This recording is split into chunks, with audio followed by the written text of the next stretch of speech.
Chapter 92. Hello readers. तभी सारांश उसकी बात सुनकर हैरान रह गया और उससे वो पूछने लगा, एक मिनट, मैं समझा नहीं, वो तुम्हारी बहन कैसे नहीं है? प्रखर उसे सारी बातें बताने के लिए काफी एक्साइटेड था। फाइनली उसे कोई तो ऐसा मिला था जिससे वो सब कुछ बता सकता था। उसने बड़े कॉन्फिडेंस से कहा, तुमने पुनर्जन्म के बारे में सुना है?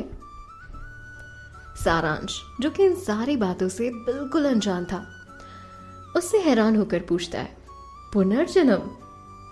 हाँ, धर्म के सबसे मीठे बोल रहे हो तुम तो। अरे यार, पहेलियां बुझाओ मत, बताओ ना ये क्या है। और ये पुनर्जन्म मतलब? सारांश वैसे भी काफी कंफ्यूज था और अब प्रखर की गोल गोल बातें सुनकर वो और भी ज्यादा कंफ्यूज हो चुका था। उसने ये बात पता तो करनी चाहिए कि ये सब कुछ है क्या, लेकिन उसे प्रखर की बातें कुछ समझ नहीं आ रही थी। उसे बड़े ही आश्चर्य से पूछा कि इस बात का पुनर्जन्म से आखिर क्या कनेक्शन है। तभी उसके और प्रखर की बातों के बीच में तान्या उसे टोकते हुए कहती है, प्रखर, तुम्हारे लेफ्ट बम पर एक मोल है ना? प्रखर अचानक अपने सारे शब्दों को निकलकर चुप सा हो गया और तान्या की कही हुई बात पर उसे शर्म आने लगी।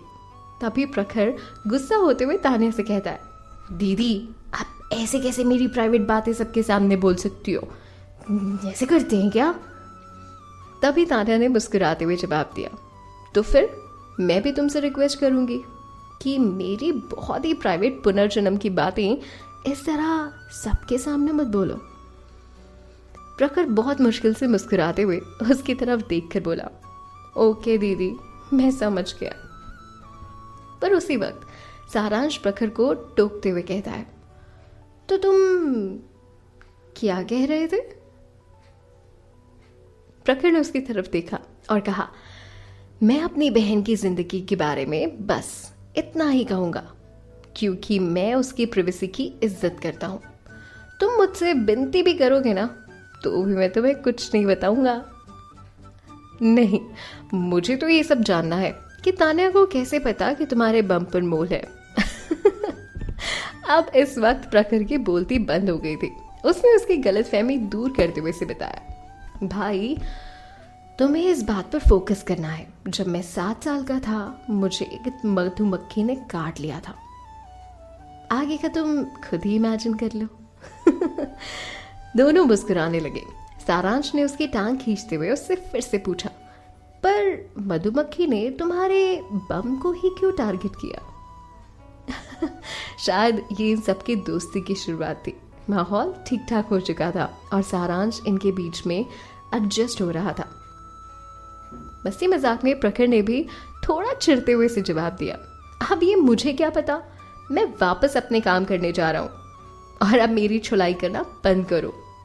तभी तान्या ने बीच में कहा, ओह, मुझे पता है, मुझे ये याद था, क्योंकि प्रखर। तभी प्रखर ने उस पर चिल्लाते हुए उसे धमकी देते हुए कहा, दीदी, अगर आपने एक भी शब्द और कहा ना, मैं बता रहा हूं, मैं खुद को मार डालूंगा। तभी प्रखर मंद मंद मुस्कुराते हुए अपनी कंप्यूटर स्क्रीन की तरफ मुड़ गया और तान्या भी मुस्कुराकर अपनी कंप्यूटर स्क्रीन की तरफ मुड़ते हुए कहती है, ठीक है, तो फिर सब अपना अपना काम कर लेते हैं। तभी सारांश उसे रोकते हुए कहता है, तान्या, आप हमें ऐसे बीच में नहीं छोड़ सकती। आखिर ऑडियंस जानना चाहती है हुआ क्या था। ऑडियंस में सिर्फ तुम ही तो हो, लिसनर्स काउंट नहीं होते। बिल्कुल काउंट होते हैं, उनके बिना हम हैं ही कौन। हमें कुछ बातें छुपा कर ही रखनी चाहिए, ठीक है?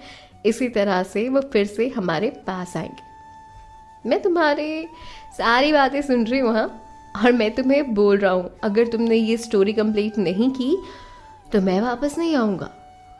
तभी तान्या ने उन दोनों के बीच में बातों को रोकते हुए और उन्हें टोकते हुए कहा, ताकि वो फिर से अपना काम करने लगे। तुम यहाँ खड़े खड़े बातें ही करते रहोगे या फिर कोड का काम भी करोगे? लिखे या नहीं अभी तक?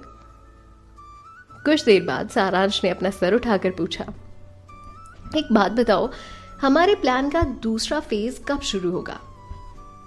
वो अपनी पूरी जान लगाने के लिए पूरी तरह से तैयार था, पर फेज के बारे में जानना भी तो जरूरी था ना। तान्या ने कंप्यूटर स्क्रीन से अपनी आंखें हटाते हुए उसकी तरफ मुस्कुराकर कहा, यही मान लो 1 हफ्ते में। 1 हफ्ता?